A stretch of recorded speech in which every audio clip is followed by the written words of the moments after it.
ನಿಮ್ಮ ಹೇಳಿಕೆ ಯಾವ ಮಟ್ಟಿಗೆ ಆರ್ಭಟಿಸ್ತಾ ಇದೆ ಅಥವಾ ಪ್ರತಿಧ್ವನಿಸ್ತಾ ಇದೆ ಅಂದರೆ ಕುಂಡಿಟ್ಟು ಕೊಲ್ಲುವಂಥ ಕಾನೂನು ತರಬೇಕು ಅನ್ನೋಂಥ ಮಾತುಗಳು ಕೂಡ ಈಗಾಗಲೇ ಕೇಳ್ಬಿಟ್ಟಿದೆ. ಈಶ್ವರಪ್ಪನವ್ರು ಹೇಳಿದಂಥ ಹೇಳಿಕೆ ನೀವು ನೋಡಿದಿರಿ, ಅದಕ್ಕೆ ಈಗಾಗಲೇ ಪ್ರತಿಕ್ರಿಯೆಯನ್ನು ಕೂಡ ಕೊಟ್ಟಿದ್ದೀರಿ. ನಿಮ್ಮ ಮತ್ತು ಈಶ್ವರಪ್ಪ ಅಥವಾ ಡಿ ಕೆ ಶಿವಕುಮಾರ್ ಮತ್ತು ಸುರೇಶ್ ಅಥವಾ ಡಿ ಕೆ ಬ್ರದರ್ಸ್ ಹಾಗೂ ಈಶ್ವರಪ್ಪ ನಡುವಿನ ರಾಜಕೀಯ ಇತ್ತೀಚೆಗೆ ತೀರಾ ತಾರಕಕ್ಕೆ ಹೋಗ್ತಾ ಇದೆ, ಎಲ್ಲ ಒಂದು ಕಡೆ ವೈಯಕ್ತಿಕ ಹಂತಕ್ಕೆ ಹೋಗ್ತಾ ಇದೆ ಅಂತ ಅನಿಸ್ತಾ ಇದೆಯಾ? ಇಲ್ಲ, ನಾವು ಅವ್ರ ಮೇಲೆ ಯಾವತ್ತೂ ಕೂಡ ವೈಯಕ್ತಿಕವಾಗಿ ನೋಡುವಂಥ ಪ್ರಶ್ನೆ ಇಲ್ಲ. ಅವರು ಹಿರಿಯರಿದ್ದಾರೆ, ಅವ್ರ ಬಗ್ಗೆ ಭಾಳ ಗೌರವ ಇದೆ.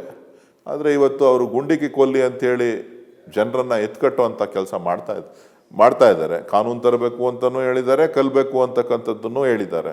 ಅವರನ್ನು ಅತಿ ಶೀಘ್ರದಲ್ಲೇ ಭೇಟಿ ಮಾಡೋನಿದ್ದೇನೆ. ಹೋಗಿ ಭೇಟಿ ಆಗ್ತೀರಾ, ಮಾತಾಡಿಸ್ತೀರಾ? ಖಂಡಿತ ಭೇಟಿ ಮಾಡ್ತೇನೆ. ಇದ್ರ ಜೊತೆಗೆ ಅವ್ರು ಹೇಳಿದ್ರು, ಮೊನ್ನೆ ಒಂದು ಮಾತನ್ನು ಹೇಳಿದ್ರು. ಅವ್ರು ಏನು ಹೇಳಿದ್ರು ಅಂದರೆ, ನನ್ನ ಹೇಳಿಕೆಯನ್ನು ಸರಿಯಾಗಿ ಗಮನಿಸಿದ್ರೆ ನಾನು ಡಿ ಕೆ ಸುರೇಶ್ ಅವರಿಗೆ ಗುಂಡಾಕಬೇಕು ಅಂತ ಏನು ಹೇಳಿಲ್ಲ, ನಾನು ಹೇಳಿದ್ದು ಆ ಥರದ ಕಾನೂನು ತರಬೇಕು ಅಂತ.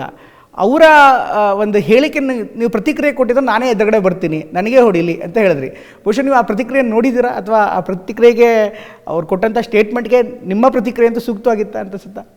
ಅಲ್ಲ, ನಾನು ಹೇಳಲೇಬೇಕಲ್ಲ. ಪಾಪ ಬಡವರು ನೋಡಿ, ಒಂದು ಹೇಳ್ತೀನಿ ಕೇಳಲಿ, ನಮ್ಮ ಹಿಂದೆ ಅನೇಕ ಅನುಯಾಯಿಗಳಿರ್ತಾರೆ.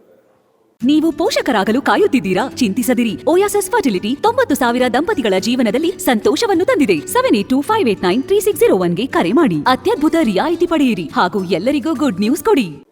ಒಂದು ರಾಜಕೀಯ ಪಕ್ಷದ ಹಿಂದೆ ಅನೇಕ ಅನುಯಾಯಿಗಳಿರ್ತಾರೆ. ನಾವು ಹೇಳತಕ್ಕಂಥ ಒಂದೊಂದು ಹೇಳಿಕೆಯನ್ನು ಕೂಡ ಒಬ್ಬೊಬ್ಬರ ಮೇಲೆ ಪರಿಣಾಮವನ್ನು ಬೀರ್ತದೆ. ಸೊ ಎಲ್ಲೋ ಕೆಲವರು ಯಾರೋ ಒಬ್ಬರು ವೃದ್ಧಿಕರಾಗಿ ಅವರು ಯಾವುದೋ ಒಂದು ತೀರ್ಮಾನವನ್ನು ತೆಗೆದುಕೊಂಡು ಮಾಡುವಂಥ ಸಂದರ್ಭಕ್ಕೆ ಸೊ ಅವಾಗೇನಾಗುತ್ತೆ ಅಂತ ಅಂದರೆ ಬಡವರು ಏನೂ ಇಲ್ಲದಂಥವರು ಇಂಥ ಒಂದು ಕೃತ್ಯಗಳಿಗೆ ಕೈ ಹಾಕ್ತಾರೆ. ಸೊ ತಲೆಯಲ್ಲಿ ಇಲ್ಲದೆ ಇರ್ತಕ್ಕಂಥ ಆಲೋಚನೆಗಳನ್ನು ಅವ್ರ ತಲೆಗೆ ಬಿಟ್ಟಂತಾಗುತ್ತೆ. ಸೊ ಇಂಥ ಸಂದರ್ಭದಲ್ಲಿ ಅವ್ರು ಮಾಡೋ ಬದಲು ಅವ್ರಿಗೆ ಬೇಕಾಗಿರೋದೇನು?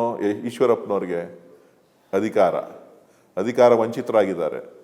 ಅಧಿಕಾರ ವಂಚಿತರಾಗಿರೋದ್ರಿಂದ ರಾಜ್ಯಸಭಾ ಟಿಕೆಟು ಪಾಪ ಸಿಕ್ಕಲಿಲ್ಲ. ಗವರ್ನರ್ ಅವರು ಸಿಕ್ಕಲಿ ಅಂತೇಳಿ ಅವ್ರನ್ನ ಶುಭ ಹಾರೈಸ್ತೇನೆ. ಅವ್ರಿಗೆ ನನಗೆ 2 ಏಟು ಹೊಡೆದ್ರೆ ಅಥವಾ ನನ್ನನ್ನು ಗುಂಡಿಗೆ ಸಾಯಿಸಿದ್ರೆ ಅವ್ರಿಗೆ ಅನುಕೂಲ ಆಗೋದಿದ್ರೆ ಆಗಲಿ ಅಂತಕ್ಕಂಥ ಭಾವನೆ ಅಷ್ಟೇ.